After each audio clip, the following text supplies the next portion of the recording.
Hello friends, എല്ലാവർക്കും good morning. അപ്പോൾ ഇന്നത്തെ ഒരു അടിപൊളി വിശേഷത്തിലേക്ക് എല്ലാവർക്കും സ്വാഗതം. അങ്ങനെ നമ്മുടെ അരുന്ധതിയും അതേപോലെ തന്നെ ലക്ഷ്മിയും ലക്ഷ്മിയുടെ ഭർത്താവൊക്കെ കൂടിയിരുന്ന് കൊച്ചിൻ്റെ നൂലുകെട്ട് കാര്യത്തെക്കുറിച്ചുള്ള സംസാരിക്കുകയാണ്. അതിനിടയിലാണ് ആ ഒരു അരഞ്ഞാണത്തിൻ്റെ കാര്യം പറയുന്നത് നമ്മുടെ അരുന്ധതി. ഇത് കഴിഞ്ഞപ്പോഴേക്കും എനിക്കറിയാം വലിയടുത്തി എന്താണ് കാണിക്കാനായിട്ട് പോകുന്നതെന്ന്. അരഞ്ഞാണല്ലേ, പൊന്നരഞ്ഞാണം, അതായത് ഏട്ടൻ തന്ന പൊന്നരഞ്ഞാണം. അയ്യോ, അത് ലക്ഷ്മി നിനക്ക് എങ്ങനെ അറിയാം എന്ന് മഹി ചോദിക്കുകയാണ്. അതൊക്കെ എനിക്കറിയാം, അതൊരു സീക്രറ്റായ കാര്യമാണ് മഹിയേട്ടാ. ഓ, ഒന്നുമില്ല മഹി, അതവളെ ഞാൻ നേരത്തെ കാണിച്ചിട്ടുണ്ട് ലക്ഷ്മിയെ, അതുകൊണ്ടല്ലേ ലക്ഷ്മി ഈ കാര്യങ്ങളെല്ലാം മനസ്സിലായത്. പിന്നെ മഹി, ഈ ഒരു സ്വർണം കൊണ്ട് നീ ഒന്ന് മിനുക്കിയെടുക്കണം കേട്ടോ.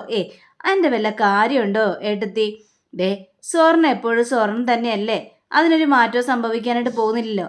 ആണ്, എന്നാലും നൂലുകെട്ട് സമയത്ത് കൊച്ചിൻ്റെ അരയെ കിടന്ന് നന്നായിട്ടൊന്ന് തിളങ്ങണം, അതിനു വേണ്ടിയാണ് മഹി ഞാൻ ഈ കാര്യങ്ങൾ പറഞ്ഞത് എന്ന് പറഞ്ഞിട്ട് മഹി അതിനെല്ലാം തലയാട്ടുകയാണ്.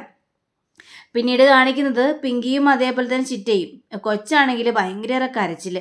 അപ്പോൾ നന്ദൻ്റെ അടുത്താണല്ലോ കുഞ്ഞ്. അപ്പോൾ കുഞ്ഞിൻ്റെ ആ കരച്ചിൽ കേട്ട് കഴിഞ്ഞപ്പോഴേക്കും ചിറ്റേ, എനിക്ക് ആ കുഞ്ഞിൻ്റെ കരച്ചിൽ കേട്ട് സഹിക്കാൻ പറ്റുന്നില്ല, അതിനേക്കാളും നെഞ്ചിന് വല്ലാത്തൊരു ബുദ്ധിമുട്ടാണ് മോളെ എനിക്കും. ആ കുഞ്ഞിനെ നന്ദ കൊണ്ടുപോയിട്ട് എന്താണ് കാണിക്കുന്നത്? അവൾ അത്ര അഹങ്കാരം പാടില്ലല്ലോ.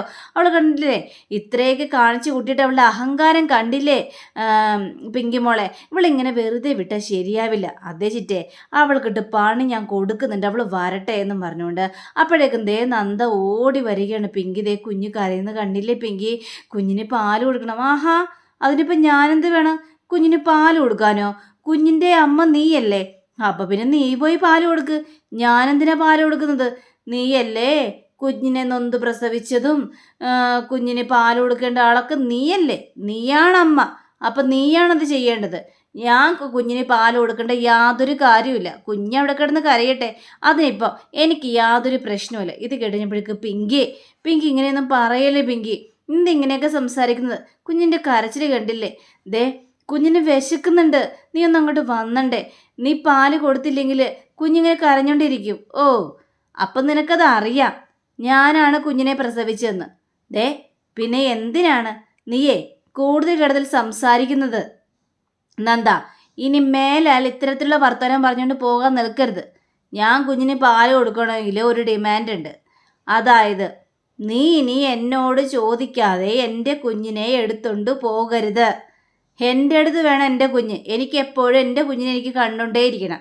എന്നാൽ മാത്രമേ ഞാൻ പാല് കൊടുക്കത്തുള്ളൂ. ഇനി മേലാൽ ഇത്തരത്തിലുള്ള പരിപാടി നീ കാണിച്ചെന്ന് ഞാൻ കണ്ടു കഴിഞ്ഞിട്ടുണ്ടെങ്കിൽ എന്തൊക്കെ സംഭവിച്ചാലും കുഞ്ഞിന് ഞാൻ പാല് കൊടുക്കില്ല, മനസ്സിലായല്ലോ? ഇത് കേട്ട് കഴിഞ്ഞപ്പോഴേക്കും പിന്നെ നന്ദയ്ക്കൊന്നും പറയാൻ പറ്റില്ല. കുഞ്ഞിന് അത്രയും വിശന്നൊക്കെ അറിയല്ലേ, എന്തെങ്കിലും ആവട്ടെ എന്നൊക്കെ വിചാരിച്ചുകൊണ്ട് നമ്മുടെ നന്ദയാണെങ്കിൽ ആ കുഞ്ഞിനെ എടുത്തുകൊണ്ട് കൊടുക്കുക. കുഞ്ഞിനെ കണ്ടു കഴിഞ്ഞപ്പോഴേക്കും പിങ്കി കുഞ്ഞിനെ എൻ്റെ പൊന്നുമോനെ, നീ എൻ്റെ പൊന്നുമോനാടാ, എൻ്റെ മുത്താടാ എന്നൊക്കെ പറഞ്ഞുകൊണ്ട് നെറ്റിലൊക്കെ ഉമ്മ കൊടുത്തിട്ട് കുഞ്ഞിനെ കയ്യിലേക്ക് മേടിക്കുകയാണ്. അപ്പോഴേക്കും ചിറ്റയാണെങ്കിൽ നീ എന്ത് നോക്കിയിരിക്കുകയായിരുന്നു നന്ദേ, കുഞ്ഞിന് പാൽ കൊടുക്കണ്ടേ, ഇറങ്ങിപ്പോടി എന്നും പറഞ്ഞുകൊണ്ട് നന്ദയെ പിടിച്ചൊരു തള്ളു. നന്ദ നേരെ പുറത്തേക്ക് ഇറങ്ങി പോവുകയാണ്. കുഞ്ഞിനാണെങ്കിൽ പിങ്കി പാലും കൊടുക്കുക. പിന്നീട് നന്ദ വന്നിട്ട് ഈ കാര്യങ്ങൾ മുഴുവനും അരുന്ധതിയോടും ലക്ഷ്മിയോടൊക്കെ പറയുക. ഇത് കേട്ട് കഴിഞ്ഞപ്പോഴേക്കും അരുന്ധതിക്ക് കലി സഹിക്കാനായിട്ട് പറ്റുന്നില്ല. അപ്പോൾ അരുന്ധതി പറയാണ്, നീ ഇത്രയും ധൈര്യമുള്ള കുട്ടിയല്ലേ നന്ദ, എന്നിട്ട് നീ എന്താ അവളോട് എതിർത്തൊന്നും സംസാരിക്കാതിരുന്നത്? അവളെ കാരണം നോക്കിയൊന്നും പൊട്ടിക്കായിരുന്നില്ലേ? അതല്ലേ വേണ്ടത്. നീ അതൊന്നും ചെയ്തില്ലല്ലോ നന്ദ. അത് ചെയ്യാതെ അവർ പറയുന്നത് എല്ലാം കേട്ടിട്ട് നീ ഇങ്ങോട്ട് വന്നിരിക്കുന്നു. നിന്റെ കുഞ്ഞല്ലേ അത്, അപ്പം നിനക്കല്ലേ കൂടുതൽ അവകാശം. അപ്പം ലക്ഷ്മിയും പറയാണ്, ഓരോ ദിവസം കഴിയും തോറും പിങ്കി വഷളായിക്കൊണ്ടിരിക്കുകയാണ്. അപ്പോഴേ ഏട്ടത്തിയോട് പറഞ്ഞല്ലേ നന്ദമോള് പിങ്കിയെ കൊണ്ട് ഈ സരോഗസിക്ക് തയ്യാറാക്കിക്കണ്ടായെന്ന്. എന്നിട്ട് അതൊന്നും കേട്ടില്ലല്ലോ. നിങ്ങളെല്ലാവരും കൂടി നന്ദയെ വിലക്കിയില്ലേ? ഇപ്പം നന്ദമോള് പറയുന്നത് മുഴുവനും ശരിയായില്ലേ? അവള് അവകാശം സ്ഥാപിക്കാനായിട്ട് നോക്കുന്നത് കണ്ടില്ലേ ഏട്ടത്തി? ഇത് കേട്ട് കഴിഞ്ഞപ്പോഴേക്കും നിർത്തി ലക്ഷ്മി, അവൾ അഹങ്കാരം അവസാനിപ്പിച്ച് കൊടുക്കുന്നുണ്ട് ഞാൻ. ഇതിനൊരു തീരുമാനം ഉണ്ടാക്കിയിട്ടെ ഞാൻ അടങ്ങത്തുള്ളൂ ലക്ഷ്മി എന്നിങ്ങനെ പറയുക. അവളോട് വരാനായിട്ട് പറഞ്ഞില്ലേ? ഞാൻ വരാനായിട്ട് പറഞ്ഞതാ. വരാനായിട്ട് പറഞ്ഞു കഴിഞ്ഞപ്പോഴേക്കും ഞാൻ പാല് കൊടുത്തിട്ട് വരാം എന്നാണ് അവൾ പറഞ്ഞത്. കൊച്ചിനെ ഉറക്കിയിട്ട് വരാം എന്നൊക്കെയാണ് പിങ്കി പറയുന്നത്. ഇതെല്ലാം പുറത്തുനിന്ന് കേട്ടുകൊണ്ട് നിൽക്കുകയായിരുന്നു നമ്മുടെ ഗൗതം. അങ്ങനെ കുറച്ച് കഴിഞ്ഞപ്പോഴേക്കും പിങ്കിയും പിങ്കിയുടെ ചിറ്റിയും കൂടി ഇറങ്ങി വരികയാണ്. അപ്പോൾ അവരിറങ്ങി വരുന്നത് അമ്മായിയോട് ചോദിക്കണം, എന്താ അമ്മായി, എന്താ വിളിപ്പിച്ചത്, നിനക്ക് അറിയണമല്ലേ പിങ്കി, നീ എന്താ ആധികാരം സ്ഥാപിക്കാനായിട്ട് നോക്കുകയാണ്, നീ ഇവിടെ കിടന്ന് അഹങ്കാരം കാണിക്കുകയാണോ, ഈ ഇന്ത്യവരത്തിൽ നിന്റെ അഹങ്കാരങ്ങളൊന്നും നടക്കാനായിട്ട് പോകുന്നില്ല പിങ്കി. എന്താ അമ്മായി, അമ്മായി എന്തൊക്കെയാ പറയുന്നത്? ദേ, കുഞ്ഞിൻ്റെ യഥാർത്ഥ അമ്മ അത് നന്ദയാണ്. നന്ദയ്ക്ക് എടുക്കാൻ ഇതിന് അവകാശമില്ലെന്ന് പറഞ്ഞു കഴിഞ്ഞാൽ എങ്ങനെയാണ് ശരിയാവുന്നത്? ആ കുഞ്ഞ് നീ പാൽ നിഷേധിച്ചില്ലേ പിങ്കി? നീ ഒരു മനുഷ്യ സ്ത്രീയാണോ? നീ ഒരു പ്രസവിച്ച സ്ത്രീയാണോ? എനിക്ക് മനസ്സിലാവുന്നില്ല. ആ കുഞ്ഞ് അത്രയും കരഞ്ഞിട്ട് പോലും നീ നന്ദയിലുള്ള വൈരാഗ്യം കൊണ്ട് നീ ആ കുഞ്ഞിന് പാല് കൊടുക്കാതിരുന്നു. നിനക്ക് എന്താ ചെയ്യേണ്ടെന്നറിയാവോ? ഓ, അപ്പോൾ ഇങ്ങനെയാണ് കാര്യങ്ങളല്ലേ? അപ്പം നമ്മുടെ ചിറ്റിയാണെങ്കിൽ ദേ എന്താ എന്താ കാര്യം എന്നറിയാതെ നിങ്ങളിങ്ങനെ സംസാരിക്കാൻ നിൽക്കരുത്. ഏയ് ഗിരിജ, തന്നോട് സംസാരിച്ചില്ല ഞാൻ, വായടക്കി നിന്നോളണം. ഇത് ഇന്ത്യവരത്തിലെ കാര്യമാണ്. അപ്പം നമ്മുടെ പിങ്കി ആണെങ്കിൽ ചിറ്റേ ഒന്നും മിണ്ടണ്ട. ഈ കോടതി അങ്ങനെയാണ്. കാരണം ന്യായമുള്ള ഭാഗത്ത് നിൽക്കില്ല, സത്യമുള്ള ഭാഗത്ത് നിൽക്കില്ല. ആരാണോ കള്ളം പറയുന്നത് അവരുടെ ഭാഗത്ത് നിൽക്കും. അതാണ് ഈ കോടതി. ആരാടി ഇവിടെ കള്ളം പറഞ്ഞത് എന്നൊക്കെ ചോദിക്കുകയാണ് അരുന്ധതി. അതെ, കള്ളം പറഞ്ഞ ദേ നിൽക്കുന്ന നന്ദ പറയുന്നത് മുഴുവൻ നിങ്ങൾ വിശ്വസിച്ചല്ലോ. എങ്കിൽ പറയടി, നീ കുറേ നേരം അല കിടന്ന് ചെലച്ചുകൊണ്ടിരിക്കുന്നത്. എങ്കിൽ പറ, നീയാണ് സത്യമെങ്കിൽ നീ സത്യം തുറന്ന് പറ ഞങ്ങളോട്. അവള് കുഞ്ഞിനെ എന്നോടോ ആരോടോ ഒന്നും ചോദിക്കാതെ എൻ്റെ അടുത്ത് നിന്ന് കുഞ്ഞിനെ എടുത്തുകൊണ്ട് പോയി. അപ്പോൾ ഇത് കഴിഞ്ഞപ്പോഴേക്കും നന്ദിയാണെങ്കിൽ ഇല്ല, ഞാൻ കുഞ്ഞിനെടുക്കാൻ ചെന്ന് കഴിഞ്ഞപ്പോഴേക്കും അവിടെ ആരും ഉണ്ടായിരുന്നില്ല. പിന്നെ ഞങ്ങളെല്ലാം മാനത്തോട്ട് പോയായിരുന്നോ? ഞങ്ങൾ അവിടെ തന്നെ ഉണ്ടായിരുന്നു. ഒരു വാക്ക് ഞങ്ങളോട് ചോദിച്ചിട്ട് എടുത്തുകൊണ്ട് പോകാമല്ലോ.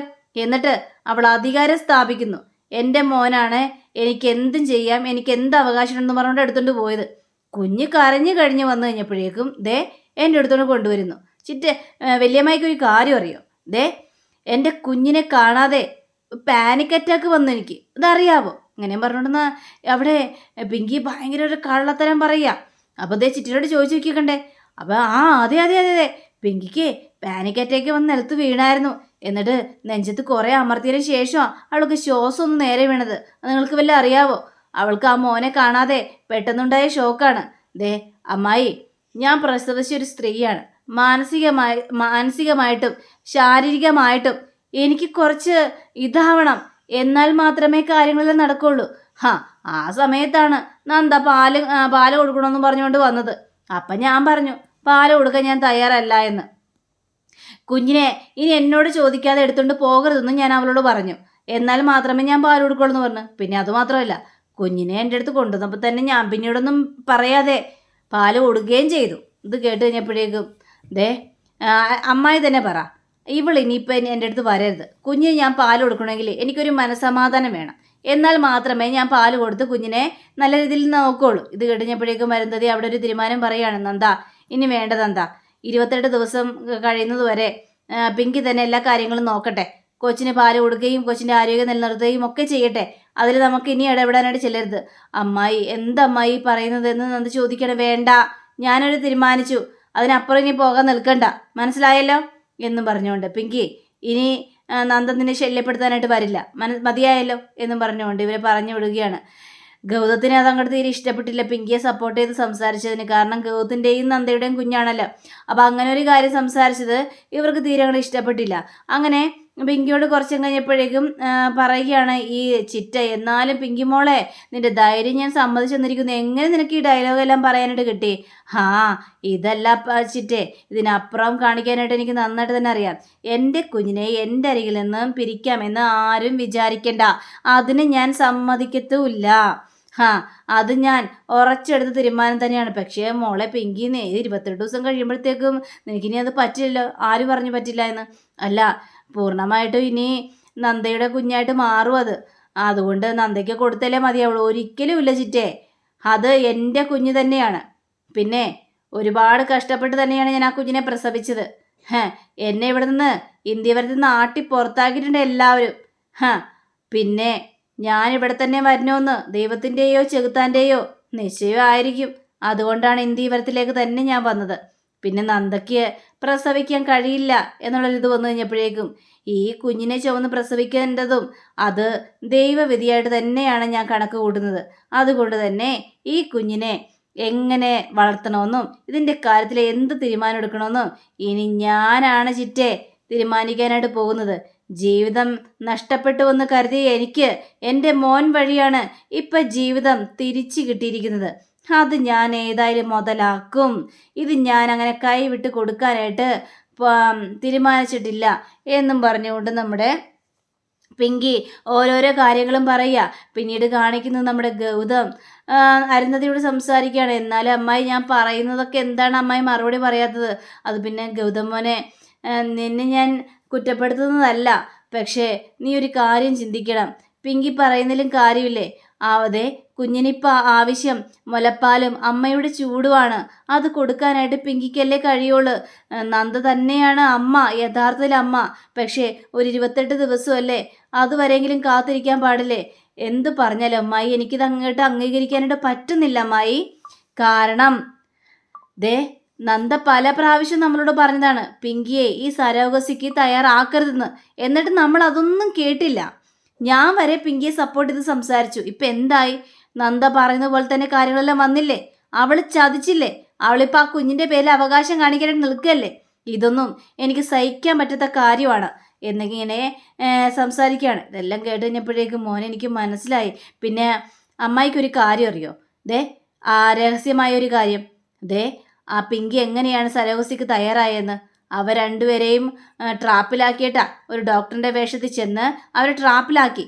അതിനുശേഷമാണ് പിങ്കി ഈ സരോഗസിക്ക് മുൻകൈ എടുത്തിറങ്ങിയത്. ഇത് കേട്ടുകഴിഞ്ഞപ്പോഴേക്കും അരുന്ധതിക്ക് ഭയങ്കരമായിട്ടും പേടി തോന്നുകയാണ്. കാരണം ഇതിനെല്ലാത്തിനും കാരണം അരുന്ധതിയാണെന്ന് അറിയാം. എൻ്റെ ദൈവമേ, ഞാനിതിനെല്ലാത്തിനും പിന്നിലുണ്ടെന്ന് അറിഞ്ഞു കഴിഞ്ഞിട്ടുണ്ടെങ്കിൽ ഇവിടെ ഒരു പൊട്ടിത്തെറി ഉണ്ടാവും. അതുകൊണ്ട് വേണ്ട മോനെ ഗൗതം, ഞാൻ പറയുന്നത് നീ മനസ്സിലാക്ക്. 28 കെട്ട് വരെ നീ ഒന്ന് ക്ഷമിക്ക്, സഹിക്ക്. അത് കഴിയുമ്പോഴേക്കും നന്ദയ്ക്ക് സ്വന്തമാകുമല്ലോ കുഞ്ഞിൻ്റെ ആരോഗ്യമാണല്ലോ നമുക്ക് പ്രാധാന്യം.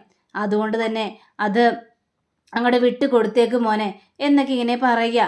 പിന്നീട് ഗൗതത്തിന് ഒന്നും പറയാനായിട്ടുണ്ടായില്ല. ഇനിയിപ്പോൾ അമ്മായി പറയുന്നത് പോലെ ചെയ്യാം എന്നാണ് നമ്മുടെ ഗൗതവും മനസ്സിലിങ്ങനെ ചിന്തിച്ചുകൊണ്ടിരിക്കുന്നത്. അപ്പം അങ്ങനെയും കാണിച്ചുകൊണ്ടാണ് നമ്മുടെ ഇന്നത്തെ ഇവിടെ അവസാനിക്കുന്നത്. അടുത്ത ഇവനെ കാത്തിരിക്കുക, സബ്സ്ക്രൈബ് ചെയ്യുക. എല്ലാവർക്കും നല്ലൊരു തരം ആശംസ. നമസ്കാരം. Thank you. See again. Bye by.